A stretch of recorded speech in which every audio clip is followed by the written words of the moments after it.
Hey, everybody, welcome to So Many Sequels, your book club for movies. I'm Josh. I'm Garrett. And I'm David. Welcome to June. June is here, brand new month. It's like, I know it's like, there's an official date of summer, but summer begins June 1, right? I mean, it's summer. It's hot already. Summer begins, as soon as this last school bell rings, Summer's man. the And that's when vibe. summer starts. And so that's why we're going to be talking summer camp all month long. I'm excited about this one. It kind of came out of nowhere, this theme. Camp Nowhere. Oh, that's an option. Write it down. Is it? Not everyone has picked, is why I say that. I don't know. Who hasn't picked? I don't know. That don't matter. It don't matter who hasn't picked. But we are going to be talking about summer camp movies this month, so get excited for that. Our first one coming up later this week is Wet Hot American Summer from 2001. You can find that for rent or purchase digitally. So go watch that if you haven't seen it recently and get ready to talk about it with us later this week. I'm excited. That was my pick. So manysequels.com. Find all those links. Let's catch up on what we've been doing this week, though. I went to the theaters and saw a really upsetting movie that I need that's to tell fun. you about. That sounds great. Make us feel bad right out the gate. That's the goal, right? I know. This is get the sad stuff out early. Yeah. So I went to see this new A24 horror movie, Bring Her Back. This was made by the creators of Talk to Me. Did you see Talk to Me from a couple years ago that had the cursed hand statue? Okay. I did not. Well, so that was a pretty good one. I enjoyed that movie a lot, and so I was excited to see this one. And in Bring Her Back,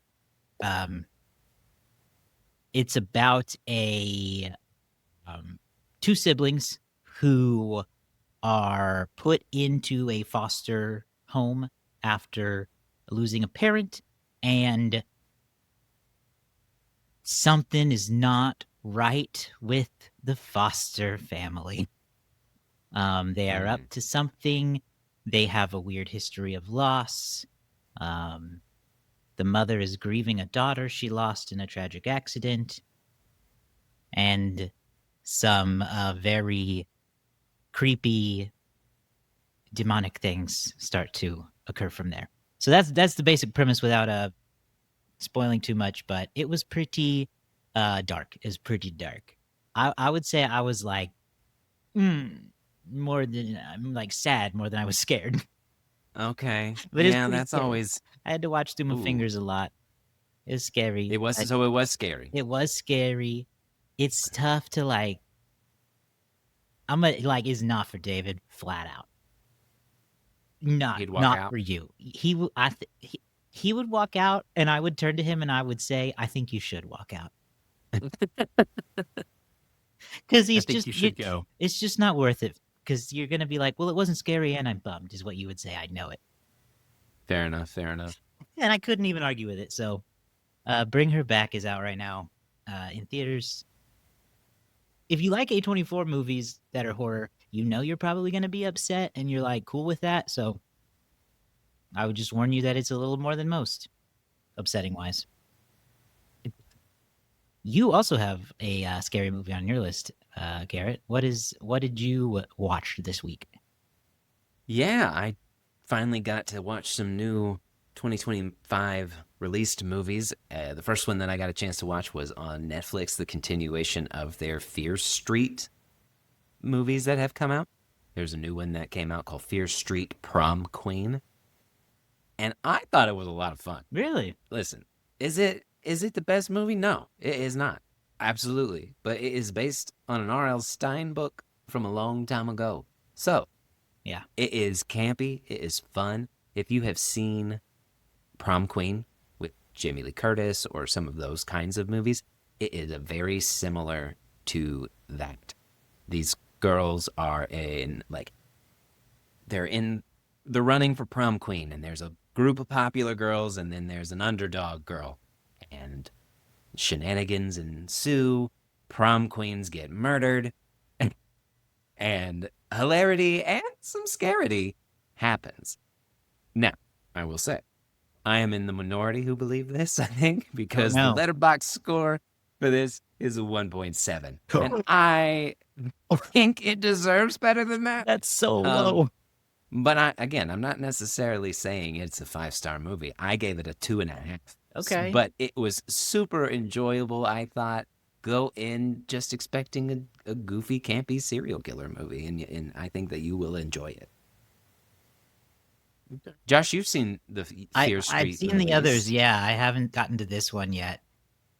Have you heard about it? Did you know it was out? I have heard of it. Like I saw it in passing scrolling, but I hadn't even seen a trailer for it or anything for it yet. So Just going blind. Going okay. blind, know that it's going to be hokey and, Well, yeah. I mean, now I know that Letterboxd didn't like it, but you found it enjoyable. So I probably will have fun with that.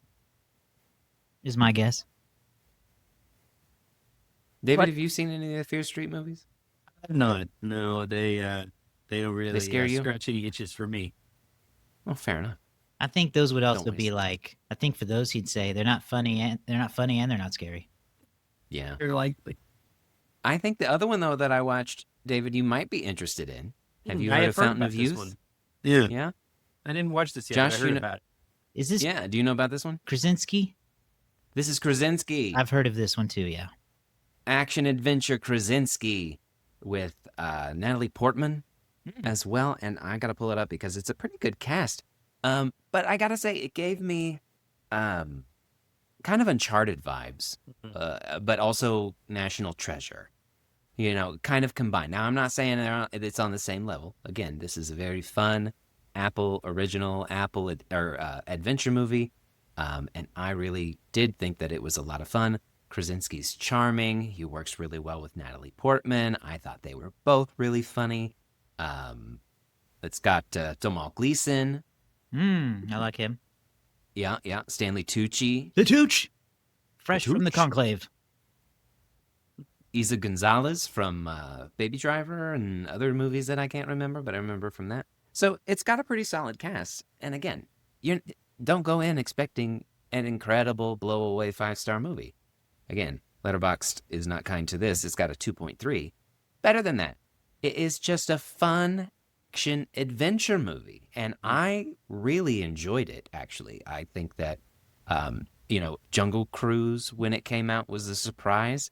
And I think it had that same kind of energy. Again, the chemistry between Natalie Portman and Krasinski is really good. So if you just go in expecting a fun action adventure movie, and I think if you like those kinds of movies, you will enjoy this one. And, Okay. Oh, interesting. Yeah, that sounds It fun. was directed by Guy Ritchie. Yeah. I thought it was directed by Krasinski. Oh. Yeah. So it's a Guy Ritchie Krasinski action adventure movie. Okay. I'm intrigued by that. Okay. Is it like a family friendly action movie? Action adventure? For the most part, I It's think like- I can't think of anything that stands out as bad or not family friendly. Okay. You made the Jungle Cruise They're looking- comparison, so They're looking for the Fountain of Youth. This seems like a thing that would happen in an Uncharted video game.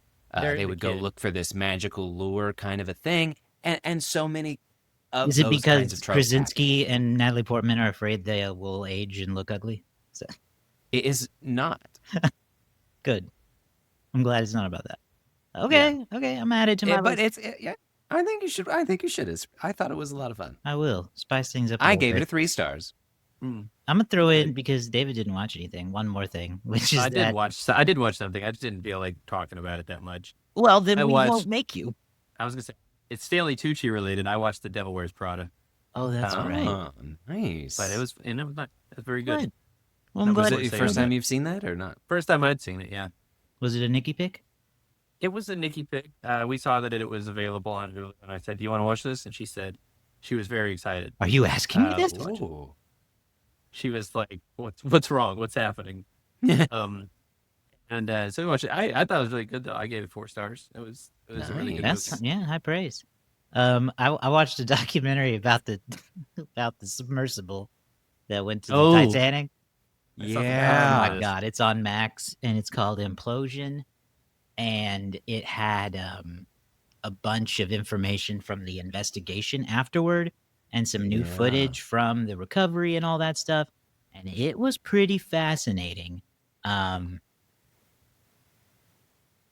like basically, it sounded like no one involved was surprised. Marathon. In This- fact, I won't say what this person said on the documentary was like, it is what happened is very clearly criminal, but they all died. Listen. It is a tragedy, Yes. and I certainly don't want to make fun of a tragedy. However, I will say, this whole story, from the moment it started, really just gives vibes of rich people shouldn't be doing things. It's sometimes. all hubris. Yeah, it's Icarus flying too close to the sun and all that stuff. Yep. Maybe you shouldn't do what you think you're doing, and maybe you should and pay your employees more. It's kind of fascinating because they go through the investigation part, and like the Titan, the submersible, they were like not taking care of it at all. Like the hull, they knew the hull was not in good shape. It had been like left out in a parking lot over winter with a tarp over it, like things like this, where you're putting something down below depths that humans can't sustain, and you're just kind of like playing with God at that point.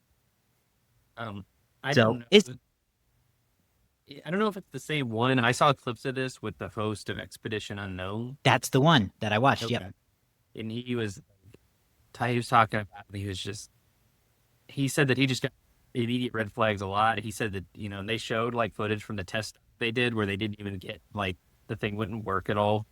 And he was like, They got down to a certain level for the test dive, and the whole thing just shut down. Like the battery just went.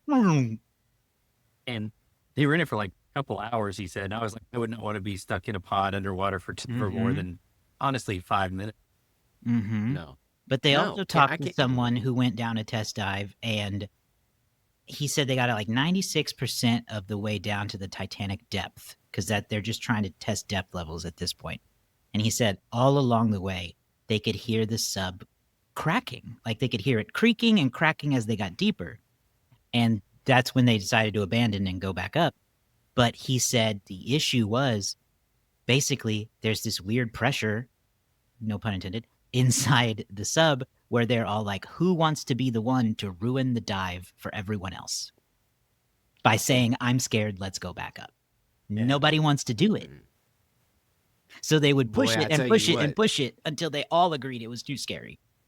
I tell you what, you put me in, similar to you, David, you put me in a pod underwater in a small space with a group of people, and I hear cracking. The first second I hear that, I say, you better push the up button right now, because this is not safe. This is not how I want to die. And at every Go level back you to have the- to like adjust, so you can't just, it's not like you just go down and it's like, oh yeah, it's about overall like a 30-minute trip down and up. No, it's like a 3-hour, like, you gotta go down Tour. slowly. It takes and then you forever gotta to go get back down up slowly. Yeah, or you'll dive both ways. Like your body Yeah. can't handle the pressure. I don't know. It's Right. crazy. You put me in one of those subs above ground and close the door, and I'm abandoning ship. I don't True, even I like would being in a not get plane on. for longer than like 90 minutes. So check that out if you're into that story at all. That's Implosion on Max. I think there's another one coming out on Netflix sometime this summer too about this same thing. So be interesting to compare them. All right, let's get into some news and stuff for the week though, because there's been quite a bit. First piece of sequel news. We have to talk about this because it's one of our favorite franchises here on so many sequels. Is we are gonna meet the Fockers again, or some level of Focker. I don't know. Yeah. But we've got a fourth movie announced with Ariana Grande joining the cast alongside Ben Stiller and Robert De Niro. We don't really know much more Terry than that. Polo's back. Yeah, That's it. we don't know too much more than that at that point, but yeah. You guys ready to get fucked? No. That's got to be the trailer, right? Or the poster, Yeah. right? Get fucked one more Yeah. time. Things have we've gotten to that level. I think we can have that kind of marketing. Yeah, I think so. I mean, am I excited? No. But No. Am I willing to put us through it? Yeah. Yo, yeah, I'm willing.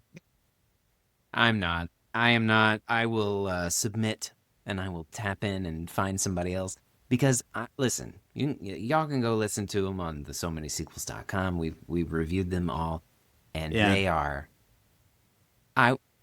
In the weird order, for me, I liked the second one better than the first one. And the third one is not allowed to be remembered in my mind. So it has been forgotten. I can't imagine this. I mean, I will be. This will make $150 billion, I'm sure. Potentially. But why? And who? And how? I already have those questions. That's the thing is all three of them, even little Fockers, were all financially quite successful, even though only the first one was even moderately critically successful. They're all kind of mixed range. So they're bringing this back because because generally speaking, it's easier to greenlight one of these things. This is a recession indicator, right? A new. That was a new idea. Generally speaking, it's easier to greenlight something like this than to greenlight something new. True. I will say, and this might be a hot take, I'm a fan of adding Ariana Grande to it. She's supposedly going to be funny. The fiance. Look, he won't make it one worse. of the. She's supposedly one of the fiance of one of the Focker children. Unspecified. They did have twins, and I guess they will be meeting Ben or Greg. I think. Potential hot take. I think Ariana Grande has much more upside as an actress than she does as a singer, and she's a Grammy Award-winning singer, I think. So, I think she's really good. I think she's talented. So I think that this has potential to be a really and she's very funny. pairing. She's good at comedy. Yeah, she's very good at comedy. But so I think this has potential to be a really fun. But will everyone else be? Is always the question. Because Robert De Niro decides when he's good. It's not about whether or not they're funny in this franchise. It's about whether or not whoever wrote it was funny, because usually they're not. Well, usually they are funny. It's the same guy who wrote them all. Oh God! Because listen, Benny Stiller and Robert De Niro, they can be very funny. They can. Not in these movies, and that's not necessarily their fault. They're just bad. Oh man, we'll see. We'll see what happens with this one. I'll be curious. I'll be curious if they change any of the way the humor works, because we talked a lot about, not to rehash too much, but we talked a lot about how some of the comedy is just not good. not good, but doesn't hold up from a societal standpoint today. Yeah, things have changed a lot in 25 years, surprisingly. So much of the first movie is about the joke is that his name is gay. Yeah, and and then he's a nurse. And that he's a nurse. He's a male nurse named Gaylord. That's the joke. So will they continue with that kind of thing? I don't know. Yeah, I don't know. I mean, it sounds like, based on the little description, the little article you sent us, Josh, it's not going to be a situation where Greg is in the position of being the mean father-in-law, making it really hard for the fiance. It sounds like he's going to be in the same position of being beaten down by this new person coming into his life. So I mean, Ben at least they're staying consistent. Yeah, Greg's got to be beaten down by someone. All right, well, that's meet the Fockers 4, or Meet the Parents 4, or whatever they're going to call it. Mm-hmm. Meet somebody for the fourth time. But also this week we got a ton of trailers. Who the fuck are you? We got a ton of trailers from Netflix. They held their annual Tudum festival. Tudum. And we got trailers we got a full Happy Gilmore 2 trailer. We got the first teaser for Knives Out 3, Wake Up, Dead Man. And we got a teaser for Frankenstein from Guillermo del Toro. That I watched that one too, because I forgot that was coming, and I'm into that. Wake Up, Dead Man. I think we got to talk about that one first. It's a teaser. It's easy. You guys both watched, I assume, right? Yes. Garrett hasn't watched it. I'm behind on all new things, so this is where you two talk, and I'll weigh in if I have something. Well, David could have his own podcast about Knives Out. It was pretty cool. It gives a very Southern Gothic vibe. Has some I don't know. I was getting Sinners feels from the music in the background. It's got that similar what would you call the music, David? I feel like old timey. old timey, but also like It's dark, but kind of like dark blues. creepy. I mean, it's from they use the same song. Gary, you might know. You ever see "Oh Brother, Where Art Thou"? No. It's the same song that they use, the "Oh Death" song that they use there in the Klan scene. So it's very like 1930s in that respect. With that particular song, and the song in that particular recording, I think predates "Oh Brother, Where Art Thou" as well. But that stood out to me immediately because I was like, oh wow, just getting right into sort of, and I don't know if it's supposed to be set in the South or not. It's kind of hard to make out so far.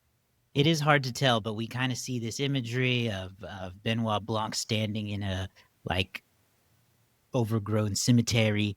We see him in a creepy old church. Then we just see some really like flashing images of a guy with a knife and dark shadows, and then at the end it says like the whole cast, and we get character names, which is new. And then it ends with "the knives cometh out soon." Very fun. And during the trailer, you get flashes of 12, 12, 25. So we know it's coming. We get the Christmas time. Blanc describes, he says, what happened. Gosh, how did he say it? He said what happened is like impossible crime.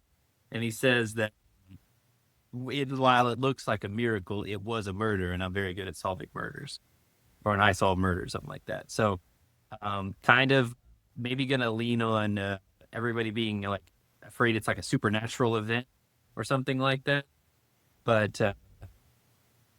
it'll be. I'm pretty hyped. I'm pretty excited. I'm sad to wait till December. No mention of a theatrical release.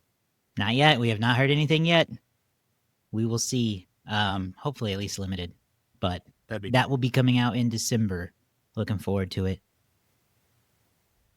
I have conflicting feelings, I got to say, about the Happy Gilmore 2 trailer. You're nodding, David, like you do too. And I'll tell you mine. I didn't need to see all that. They gave you too much? They gave me too much. I didn't need to see all that. I feel like they put so many callbacks in the trailer that I hadn't seen yet, and I wish I hadn't seen them. So don't watch it, Garrett. Fair. I agree. I don't think you should at this point. It'll be out soon enough. We'll just watch the movie. It comes out July 25th. Yeah.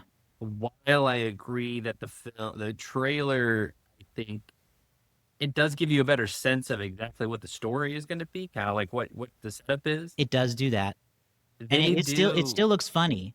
I just was like, oh man, all these references are in the trailer. Yeah, but also it very much looks like it's going to rely heavily on, remember this gag? With like certain characters having sons or daughters or whatever, and we can't have that character back because the actual actor is dead. So we got this person to play, you know what I mean? Like there's a little bit of that vibe going on. And I'm not saying that won't be funny.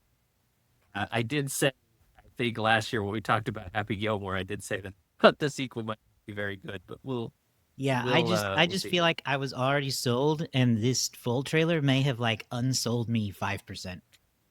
Oh no.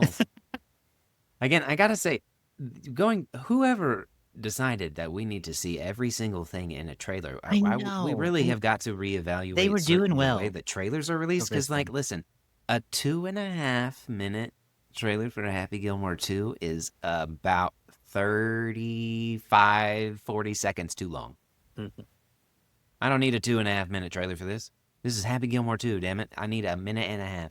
Especially, the movie's probably only gonna be like 95. Yeah, it's gonna be short. 100 minutes. But then I feel like every moment that would have been like, oh, I can't wait to see Happy deal with this person again. They like put that in the trailer. Yeah. Well, I don't even need to say to people. Going back to trailers, people's attention span are less than 2.5 minutes of a trailer. So cuts, shorten it down. What are you doing? Why are we expanding movie trailers? Stop it. And here's just an idea. I'm just going to let's just workshop ideas for these people. Yeah. What if I still don't really like the full trailers, obviously, but what if you did save the full trailers for like, here, let's put these on YouTube, and then we only put teasers in the movie theaters. Yeah. Only teasers in theaters. You want to see the full trailer? You go do that yourself.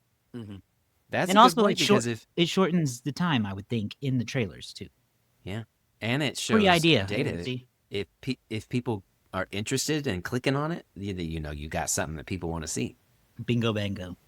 Bingo bango. You're welcome. And they can end every Somebody come teaser pay with us. see full trailer at YouTube channel BS. QR code here. No, don't do that. Don't get out your phones. No, in the don't be theater, scanning boys and QR codes in the girls and theater. I friends. don't need that.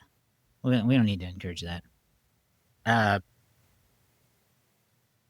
Then finally, from the Netflix group, this new Frankenstein movie. We got two Frankenstein movies coming out this year. I can't remember. Is the other one? The Bride of Frankenstein, or the Yes, Bride, I something think. like that. But Lee Gyllenhaal's movie. it's weird how this happens. But this Mhm. one's Guillermo del Toro's with Oscar Isaac in the Dr. Frankenstein role. And this was a good trailer, I think. It had a lot of Guillermo del Toro, mysticism to it and Mhm. fantasy elements, but it was also nice to see aspects of the monster, Yes, It was one of these trailers where they didn't full on show us the monster, but we saw enough that I thought, okay, this is going to be a movie where he's like an angry Frankenstein's monster. Yeah, I mean, it looks like it's gonna be.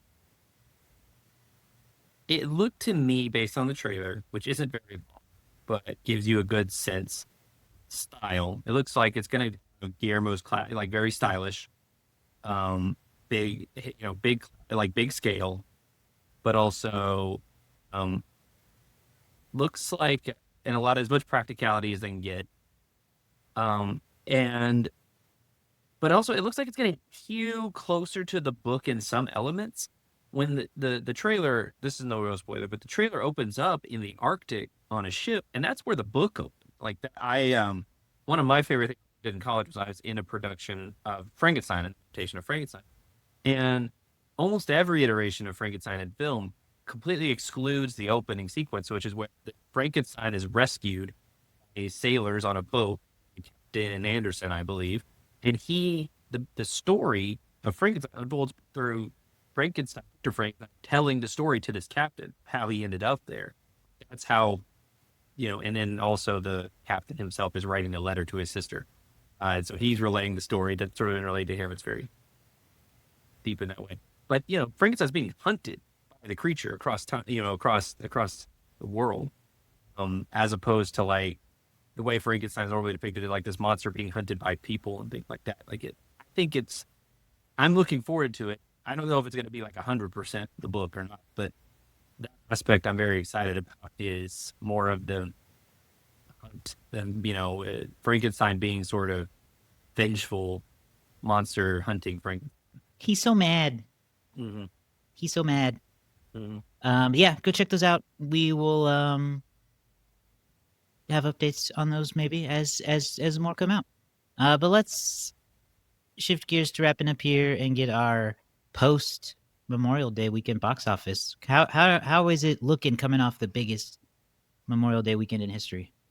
I mean, things are looking really, really good. I mean, through May, just a quick, setup through May, we are way better in 2025 than we were in 2024. You remember last year, May was a month of disappointments. The Fall Guy underperforming on Memorial Day. You had, I think it was more, opening weekend of May. You had Furiosa underperforming. So last May, that was when it was all the doom and gloom. Is the box office dead? We're up 25% over last year. This is actually so far one of the best Mays since the pandemic, and things are going much better. And most of that is on the back of 3 movies, really. I would say the Minecraft movie, Lilo and Stitch, and Sinners. These are like 3 highly performing, maybe even overperforming films for this year so far. They're not the only ones to cross the $200 million mark, but they're the big ones. Lilo and Stitch fell 57% this week to $63 million, which is still a very good, that's still a very good weekend. Mission Impossible Final Reckoning also fell 57% to $27.3. Karate Kid Legends debuts with $21 million. Final Destination Bloodlines, drops to number 4 with 10.8. And then Bring Her Back, which is what Josh watched, brought in $7 million. So Thunderbolts and Sinners both sliding out of the top 5 after this, or at least I think Sinners may have been number 6 last week, but both of those movies out of the top 5. So overall, very good year so far. We're doing great. New movies opening next weekend, at least opening wide, include Ballerina, the John Wick spinoff. John Wick June can return soon. The Phoenician Scheme also opens next week. The Ritual, which is an exorcist type movie featuring Al Pacino. And then Dangerous Animals, which is a movie about a serial killer who traps a woman on a boat to feed her to sharks or something like that. Did you say Al Pacino? Yeah, Al Pacino's in that The Ritual. Al Pacino and Dan Stevens. So fascinating. Might be an interesting one. I'm not sure, but these are the kind of we got 3. I guess I won't include Ballerina in that since it's a franchise extension there with the John Wick. But you got 3 original movies in theaters next weekend, so hopefully one of those can really stand out. But anyway, that's your box office recap. Sweet, lots of movies to go out and see right now. Go out to the theaters, buy a ticket, watch a movie. It's good times out there. We've got Summer Camp June coming up to look forward to. Stay tuned for Wet Hot American Summer later this week. Talking about that. We've got more that we will reveal throughout the month, so stick around for that. SoManySequels.com. You can follow us on Instagram and TikTok and Threads and Facebook at So Many Sequels Pod. Let us know your favorite summer camp movies. Let us know what you've thought about any of the movies we talked about today, what you're looking forward to, what you're not, all that good stuff. Give me advice on which one to pick, please. Yes. Let Garrett know what he should pick, preferably before the end of June. Don't make us turn to ChatGPT. But sometimes you got to have someone make a list for you. I've done that, and the lists are not good. Chat's not hitting it, huh? Mm-mm. I don't know what to tell you.